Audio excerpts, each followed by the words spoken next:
Hai para Sundaners, kumaha kabarna? Damang sadayana dengan saya si Otong kembali lagi di channel Ningali Film. Pada episode kali ini kita akan melanjutkan alur cerita dari film The Mikats and Semi Devils untuk bagian yang ke-6. Dan tidak usah berlama-lama lagi, mari kita mulai ceritanya.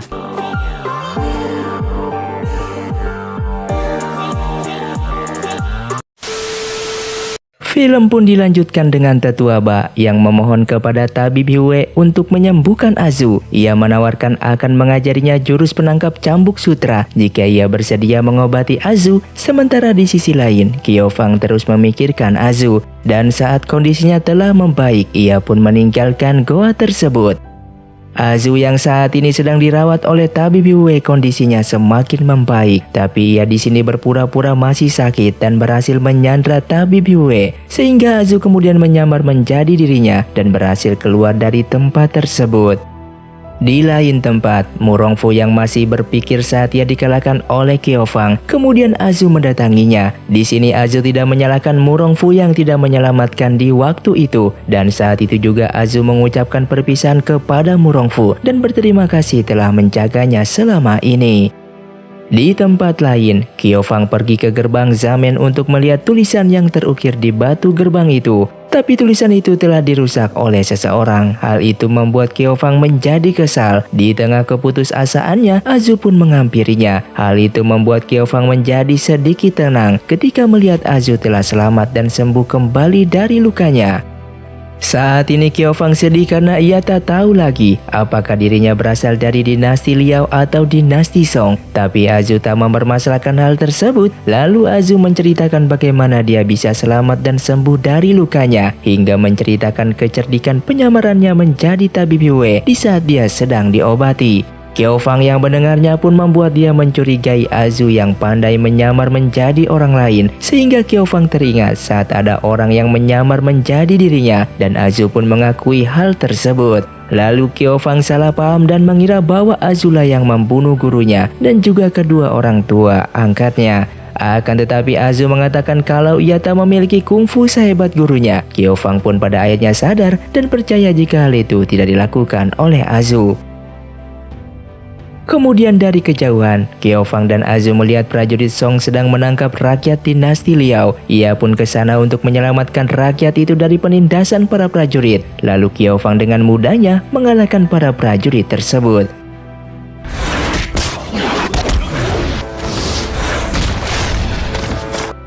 Namun setelah itu Kiofang melihat tanda serigala yang berada di sebelah kanan atas dada mereka, yang mana tanda tersebut seperti yang ia miliki sekarang, dan ia pun sangat yakin jika dirinya adalah berasal dari dinasti Liao seperti mereka. Meski begitu, Azu tak mempermasalahkan hal itu dan tetap menganggap Kiofang orang baik bagi dirinya. Namun Kiofang ingin Azu pergi untuk meninggalkannya sendirian. Lalu Azu mengatakan jika ia merupakan anak yatim piatu dan juga telah berpamitan kepada keluarga Murong. Maka jika Kiofang terus menyuruhnya untuk pergi, Azu mengancam akan terjun ke jurang itu. Akan tetapi Kiofang dengan segera memegang tangan Azu dan menghentikannya.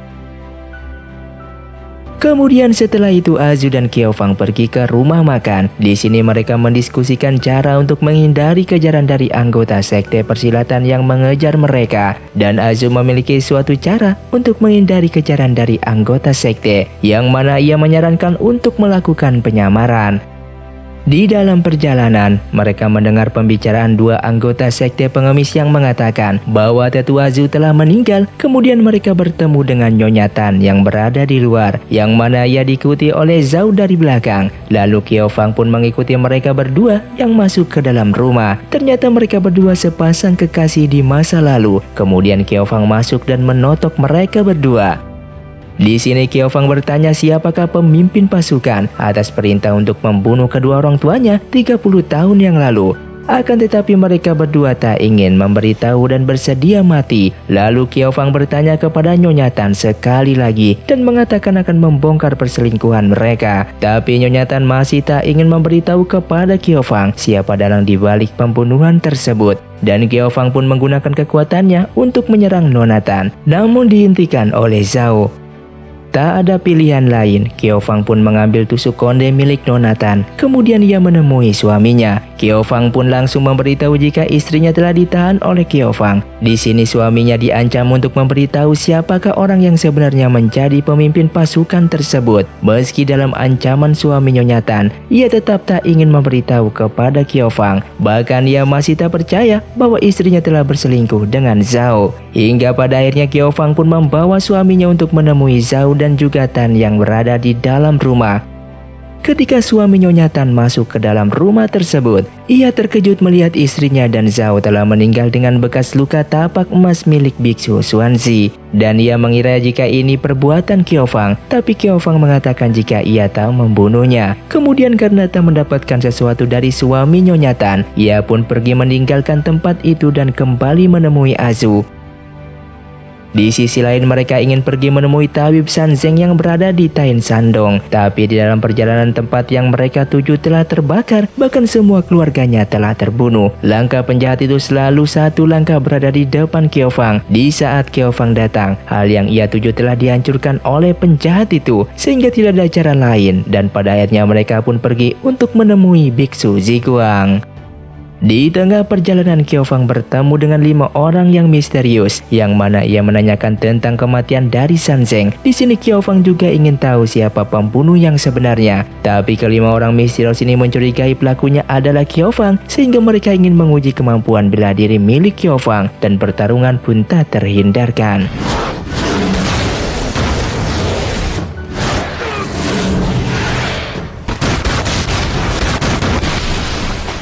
Setelah melihat dan merasakan serangan dari Kiofang, mereka pun yakin jika Kiofang bukanlah pelakunya. Begitu juga dengan kematian Nyonya Tan dan juga Zhao yang dibunuh secara misterius. Kini mereka pun melepaskan Kiofang untuk kembali melanjutkan perjalanannya. Akan tetapi sebelum Kiofang pergi, mereka memberitahu jika kejadian 30 tahun yang lalu di gerbang Zamen itu adalah kesalahan yang sangatlah besar. Namun mereka tak ingin memberitahu siapa di balik pemimpin yang sebenarnya.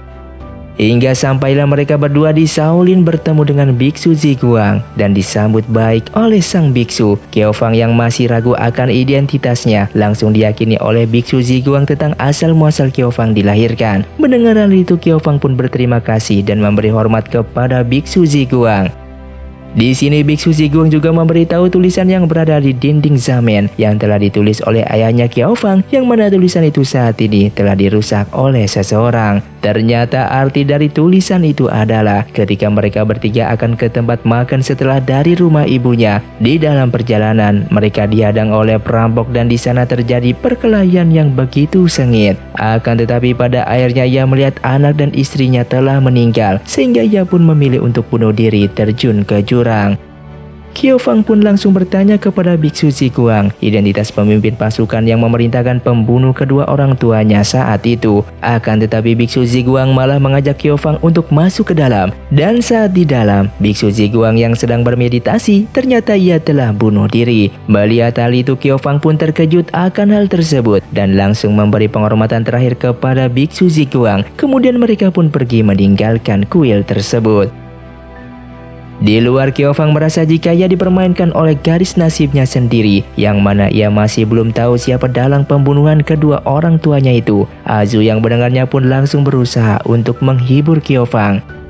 Di sisi lain ternyata orang misterius tadi adalah 5 anggota biksu, yang mana pemimpinnya adalah Biksu Xuanzi. Di sini mereka sangat menyayangkan telah menuduh Kiofang di balik pembunuhan para biksu dan para pendekar, dan mereka ingin membersihkan nama Kiofang di dunia persilatan. Lalu Biksu Xuanzi teringat tentang wasiat dari ketua sekte Wang Jiantong, yang saat itu ia ingin Kiofang menjadi penerusnya, dan dia juga langsung mendukungnya pada waktu itu. Di tempat lain, Azu dan Kiofang sedang menyamar. Saat itu mereka ingin pergi menemui istri wakil ketua Ma, dan Azu sedang menyamar menjadi ketua Ba, sehingga penyamarannya pun berhasil dan mereka pun disuruh masuk ke dalam. Tapi istri wakil ketua Ma curiga dengan orang yang dibawa oleh ketua Ba. Ia pun mengatakan jika ia berasal dari sekte pengemis cabang Daren. Kemudian ia pun ingin melakukan pembicaraan rahasia sehingga Kiofang diminta untuk keluar. Lalu Kiofang pun mendengarkan percakapan itu dari samping rumah. Ketua Ba pun mulai mengatakan jika pelaku pembunuh wakil ketua Ma bukanlah Mu Rongfu dan juga Kiofang. Akan tetapi pelaku yang sebenarnya ia telah mengetahui orang tersebut. Mendengar hal itu, istri wakil ketua Ma awalnya terkejut, tapi ternyata ia hanya berpura-pura. Ia mengatakan jika itu adalah omong kosong. Melihat ada yang janggal dengan tetua Ba, ia pun segera memberikan pertanyaan yang rahasia dan Azu pun tak bisa menjawab pertanyaan itu, sehingga ia semakin curiga jika orang yang di depannya bukanlah tetua Ba asli. Lalu ia pun mempermainkannya dengan memberikan sebuah teka-teki tentang dalang pemimpin di balik pemberontakan tersebut. Ia juga memberitahu jika orang ini sangatlah berkuasa dan bisa menyuruh ribuan orang dengan hanya satu ucapan saja. Tentu tetua Ba pun mulai menebak, mungkinkah itu adalah Biksu Shaolin, dan ternyata tebakannya salah. Ia lalu memberitahu jika orang ini berkedudukan begitu tinggi, dan ternyata orang yang dimaksud itu adalah ayah dari Tuan Yu, yaitu Tuan Zheng Chun. Mengetahui hal itu, tetua Ba pun berterima kasih dan segera pergi meninggalkan istri wakil ketua Ma. Saat itu, Kiofang pun merasa gelisah karena ia teringat tentang persaudaraan yang ia lakukan dengan Duan Yu, yang mana mereka telah menjadi saudara angkat. Namun Azu mengingatkan kembali jika balas dendamnya begitu besar. Pada akhirnya Kiofang pun akan melanjutkan perjalanan ke dinasti Dali untuk melakukan balas dendamnya atas kematian kedua orang tuanya.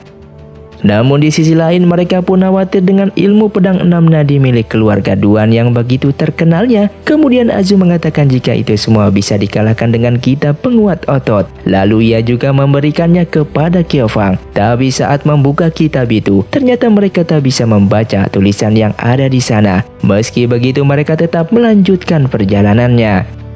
Setelah mereka sampai di dinasti Dali, kemudian mereka bertemu dengan anggota pengawal pasukan dinasti Dali, yang mana ia terlihat sedang mabuk dan mengamuk, dengan mengatakan bahwa sebelumnya dia bertemu dengan penjahat besar yang akan datang ke dinasti Dali, sehingga Kiofang pun langsung menenangkannya. Lalu prajurit itu pun meminta agar Kiofang pergi melapor kepada tuannya tentang bahayanya yang akan datang ini.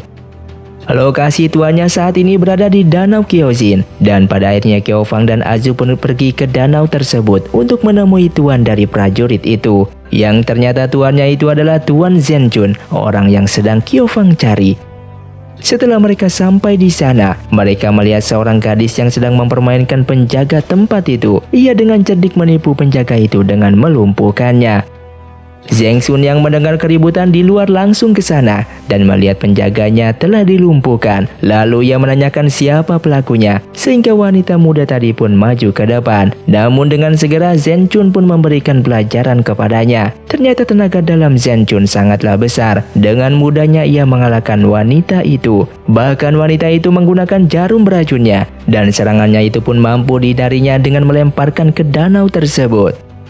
Lalu ia meminta istrinya untuk menyelamatkan wanita itu. Di saat ia menariknya ke atas, ternyata wanita itu telah jatuh pingsan. Ia pun membawanya masuk ke dalam.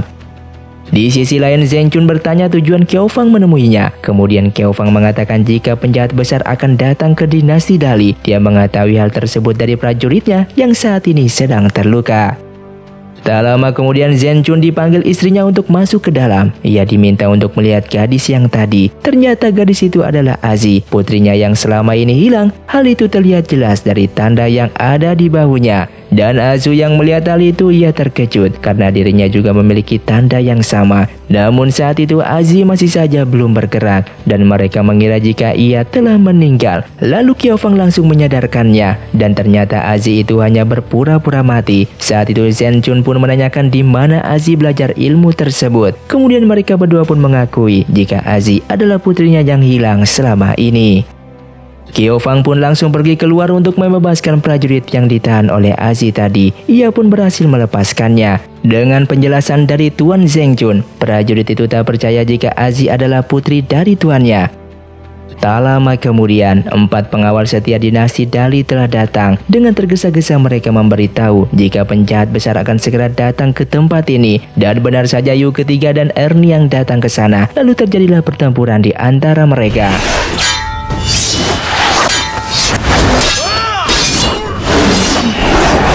Saat ini pengawal dari dinasti Dalita mampu mengimbangi kemampuan dari penjahat besar, sehingga mereka dikalahkan dalam pertarungan kali ini. Setelah itu pasukan lain melakukan serangan bunuh diri dikarenakan ia menyerang pemimpin penjahat besar yang bernama Yan King, dan dengan mudah ia dikalahkan sehingga ia pun tumbang dalam pertarungan tersebut.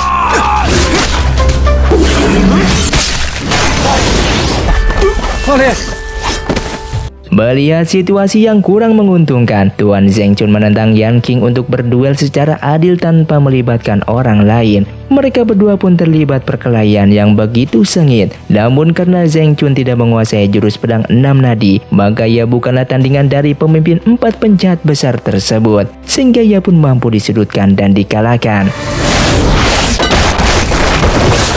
Beruntungnya di saat terakhir Qiao Fang membantunya dengan tenaga dalam, dan 4 penjahat besar akhirnya pergi meninggalkan tempat itu. Setelah kejadian itu, Zheng Chun pun berterima kasih kepada Qiao Fang yang telah membantunya. Di sini Qiao Fang bertanya, dosa apa yang pernah ia lakukan di masa lalu yang membuatnya menyesal selama ini. Karena banyaknya kesalahan yang ia lakukan di masa lalu, Zheng Chun pun tak tahu kesalahan apa yang dimaksud oleh Qiao Fang, lalu mengajaknya bertemu malam ini di jembatan Batu Hijau. Sebelum pertemuan, Azu terlihat ia sangat tak ingin berpisah dengan Qiao Fang. Ia yang mengetahui jika dirinya adalah putri dari Zheng Chun, tak ingin terjadi balas dendam yang akan dilakukan oleh Qiao Fang. Dikarenakan bagaimanapun juga, hal itu akan menyakiti hati mereka berdua. Saat itu Qiao Fang membuat sup jahe hangat untuk mereka. Setelah itu Azu menyiapkan begitu banyak lilin yang seolah-olah itu adalah tanda perpisahan dari mereka. Namun Qiao Fang masih belum menyadari akan hal itu. Kemudian Qiao Fang pun pergi ke jembatan Batu Hijau untuk menunggu kedatangan Tuan Zheng Chun. Tak lama kemudian Zheng Chun pun muncul untuk menemuinya. Zheng Chun yang mengatakan jika insiden di gerbang Zaman masa lalu itu merupakan kesalahan terbesar yang pernah ia lakukan. Tapi Qiao Fang di sini ingin balas dendam atas kematian kedua orang tuanya beserta gurunya yang dibunuh oleh Zheng Chun. Saat ini ia mengira jika Zheng Chun adalah pembunuh yang sebenarnya. Di saat Qiao Fang menyerang, Zheng Chun terlihat meneteskan air mata. Saat ia terkena serangan itu, Qiao Fang baru sadar jika itu adalah Azu yang menyamar menjadi Zheng Chun. Ia pun terkejut kenapa Azu mau melakukan hal tersebut. Di sini Azu mengatakan jika ia adalah putri dari Zheng Chun, dikarenakan tanda beserta kalungnya sama dengan hal yang dimiliki oleh Azi. Azi yang melihat dari kejauhan tak percaya jika Azu merupakan kakak kandungnya. Ia sangat terkejut dan terpukul melihat hal itu. Dan Azu mengatakan saat Qiao Fang membuatkan sup jahe hangat, ia pergi menyamar menjadi Qiao Fang dan membatalkan pertemuan dengan Zheng Chun. Kemudian ia berpesan kepada Qiao Fang untuk menjaga adiknya Azi dan menyayanginya seperti ia menyayangi dirinya. Setelah itu Azu pun mengembuskan napas terakhirnya di pelukan Qiao Fang. Keesokan harinya, Azu pun dimakamkan oleh Qiao Fang. Di sini ia terlihat begitu sedih karena telah membunuh orang yang begitu menyayanginya. Dan Qiao Fang mulai teringat kenangan saat bersama Azu. Hal itu membuatnya sangatlah sedih karena kini orang yang begitu perhatian kepadanya telah tiada. Ia akan merasa sendirian selama hidupnya kali ini. Di tengah keputusasaan, ia pun mencari Zheng Chun dan meminta agar dia membunuhnya karena ia telah membunuh Azu kekasihnya sendiri yang merupakan putri dari Zheng Chun. Di saat masuk rumah untuk mencari Zheng Chun, ia malah melihat puisi tulisan yang Zheng Chun buat. Di sini ia melihat sebuah kejanggalan. Kemudian Qiao Fang kembali untuk melihat tulisan itu lebih jelas. Di sini ia mencocokkan tulisan itu dengan tulisan yang ada di surat wasiat gurunya. Ternyata tulisan mereka begitu berbeda sehingga ia merasa jika telah dipermainkan oleh istri wakil ketua Ma. Nona Mu dan ibunya datang ke rumah itu untuk menemui Nyonya Aci, tapi ia malah bertemu dengan Qiao Fang. Lalu mereka menyerang Qiao Fang tapi serangannya berhasil digagalkan. Saat Qiao Fang keluar ia bertemu dengan Nyonya Aci. Qiao Fang ingin agar segera Nona Aci membunuhnya, namun Nyonya Aci menolaknya. Lalu Qiao Fang pun pergi meninggalkan tempat tersebut. Kemudian mereka bertemu dengan Nona Mu dan Hong Mian. Di sini mereka sempat debat satu sama lain, tapi pada akhirnya mereka berdua pun berbaikan. Hong Mian saat ini menanyakan di mana Zheng Chun, tapi Nyonya Aci mengatakan jika suaminya tak ada di sini. Dan secara tak sengaja Hong Mian melihat sepatu suaminya berada di rumah itu. Hingga pada akhirnya menunggu sampai malam hari karena saat ini Hong Mian sangat ingin bertemu dengan Zheng Chun. Kemudian salah satu pengawal setia datang ke sana. Ia melapor jika Zheng Chun tak bisa pulang malam ini. Mendengar hal itu, ia menyuruh Aziz untuk mengikuti pengawal itu dan memberi tanda dalam perjalanannya. Hong Mian dan Qiao Fang mengikuti mereka secara diam-diam. Tapi Qiao Fang terkejut saat melihat tanda itu berhenti di istri wakil ketua Ma. Ternyata di dalam rumah itu, Zheng Chun sedang bersama istri dari ketua Ma. Kemudian Qiao Fang menotok akupuntur Aziz beserta Nyonya Aji. Begitu juga dengan Hong Mian dan Nona Mu. Ia tak ingin mereka menggagalkan rencananya. Mereka berlima pada akhirnya mendengarkan percakapan Zheng Chuan dan istri wakil ketua Ma, yang mana ia ingin dibawa ke dinasti Dali untuk dijadikan permaisuri. Namun Zheng Chuan tak bersedia melakukan hal tersebut. Kemudian ia memberikan sebuah arak kepadanya. Tanpa ia sadari, ternyata minuman itu telah dimasukkan sebuah racun yang membuat Zheng Chun merasa pusing dan lemah. Saat itu kaki Zheng Chun diikat dan akan dibunuhnya, tapi Zheng Chun menggunakan sisa tenaganya untuk menghindar.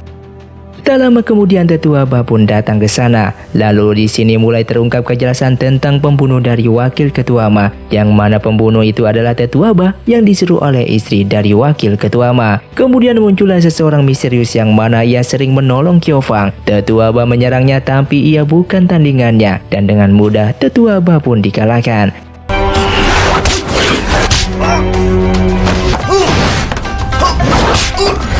Sehingga tetua Ba pun dibunuh dengan menggunakan jurus mengunci tenggorokan milik dari wakil ketua Ma. Setelah itu orang misterius itu pun pergi meninggalkan rumah tersebut. Qiao Fang yang melihat hal itu membebaskan Aziz dan mengejar orang misterius itu. Sesampainya di hutan, orang itu pun tak ingin dikejar oleh Qiao Fang. Lalu Qiao Fang segera kembali dengan melihat kondisi dari istri wakil ketua Ma, yang mana ia telah dilumpuhkan oleh Aziz, tapi Aziz tak ingin membunuhnya.